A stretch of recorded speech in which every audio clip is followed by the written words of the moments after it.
தினமும் திருவிவிலியம். 1 அரசர்கள் அதிகாரம் 9. கடவுள் சாலமோனுக்கு 2ஆம் முறை தோன்றல். சாலமோன் ஆண்டவரின் இல்லத்தையும் அரச மாளிகையையும் இன்னும் கட்ட விரும்பிய எல்லாவற்றையும் கட்டி முடித்த பின் ஆண்டவர் கிபெயோனில் சாலமோனுக்கு காட்சியளித்தது போல மீண்டும் அவருக்கு காட்சியளித்தார். ஆண்டவர் அவரிடம் சொன்னது: என் முன்னிலையில் நீர் செய்த வேண்டுதலையும் விண்ணப்பத்தையும் கேட்டேன். நீ கட்டின இக்கோவிலில் எனது பெயர் என்றென்றும் விளங்கும்படி அதை புனிதமாக்கினேன்.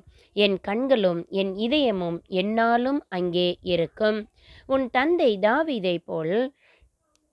தாவீதைப் போல் மன தூய்மையுடனும் நேர்மையுடனும் நான் கட்டளையிட்ட அனைத்தையும் கடைபிடித்து நான் கொடுத்த நியமங்களுக்கும் நீதி சட்டங்களுக்கும் ஏற்ப என் முன்னிலையில் நீ நடப்பாயாகில் இஸ்ரேலின் அரியணையில் வீற்றிருக்க ஒருவன் இல்லாமல் போக மாட்டான் என்று உன் தந்தை தாவீதுக்கு நான் சொன்னபடி இஸ்ரேலின் மீது உன் ஆட்சி என்றென்றும் நிலைக்குமாறு செய்வேன்.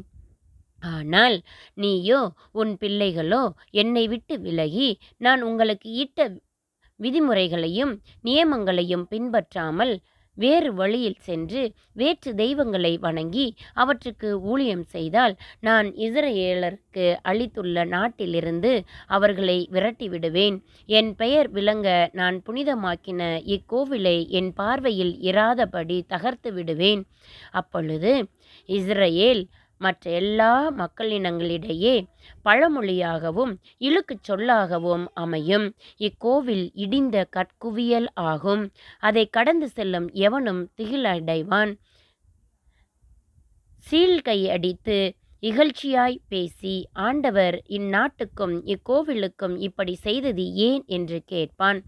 அதற்கு மற்றவர்கள், இவ்வினத்தார் தங்கள் மூதாதையரை எகிப்து நாட்டிலிருந்து அழைத்து வந்த தங்கள் கடவுளாகிய ஆண்டவரை விட்டு விலகி வேற்று தெய்வங்களை வழிபட்டு வணங்கி அவற்றுக்கு ஊழியம் செய்தனர். எனவே ஆண்டவர் இத்துன்பமெல்லாம் அவர்களுக்கு வர செய்திருக்கிறார் என்பார்கள். சாலமோன் ஈராமுடன் செய்த உடன்படிக்கை.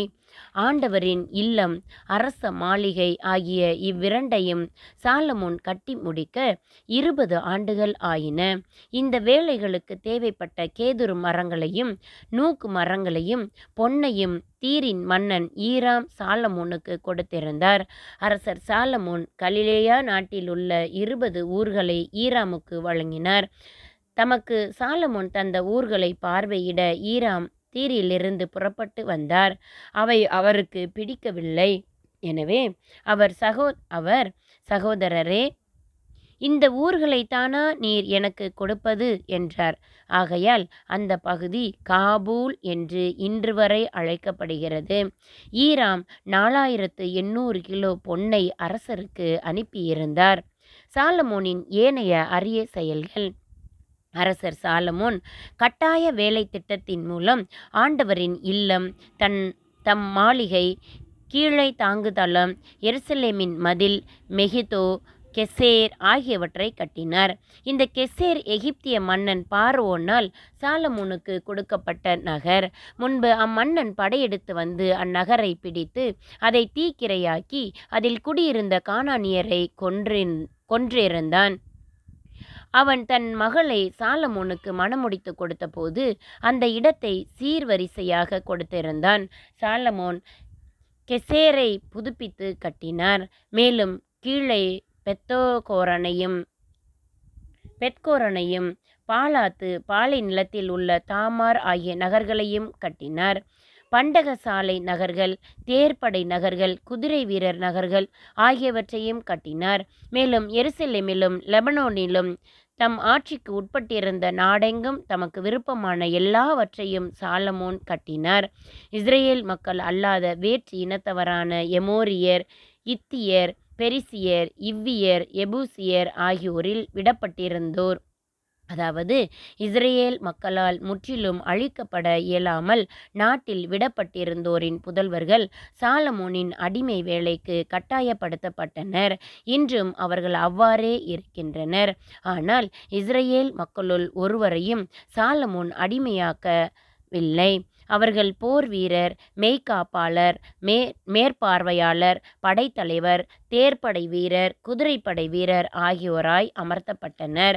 சாலமோனின் வேலைகள் அனைத்தையும் அவற்றில் ஈடுபட்டிருந்த வேலையாட்களையும் கண்காணிப்பதற்கென்று 550 பேர் மேற்பார்வையாளராக நியமிக்கப்பட்டனர்.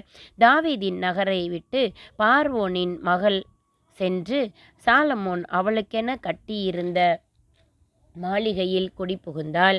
அதற்கு பின் அவர் கீழே தாங்கு தளத்தை கட்டினார். சாலமோன் கோவிலை கட்டி முடித்த பின் ஆண்டவருக்காக கட்டியிருந்த பலிபீடத்தின் மேல் ஆண்டுக்கு 3 எரி பலிகளையும் நல்லுறவு பலிகளையும் செலுத்தி ஆண்டவர் முன்னிலையில் தூபம் காட்டி வந்தார். அரசர் சாலமோன் ஏதோம் நாட்டில் செங்கடல் கரையில் உள்ள ஏலோத்திற்கு அருகில் உள்ள எட்சியோன் கெபேரில் கப்பல்களை கட்டினார். அக்கப்பல்களில் சாலமோனின் பணியாளருக்கு துணையாய் இருக்க தேர்ச்சி மிகுந்த மாலுமிகளை ஈராம் அனுப்பி வைத்தார். இவர்கள் ஓபீருக்கு சென்று அங்கிருந்து ஏறத்தாழ 17,000 கிலோ பொன்னை சாலமோன் அரசரிடம் கொண்டு வந்து சேர்த்தனர். ஆமேன். இன்றைய இறைவார்த்தை.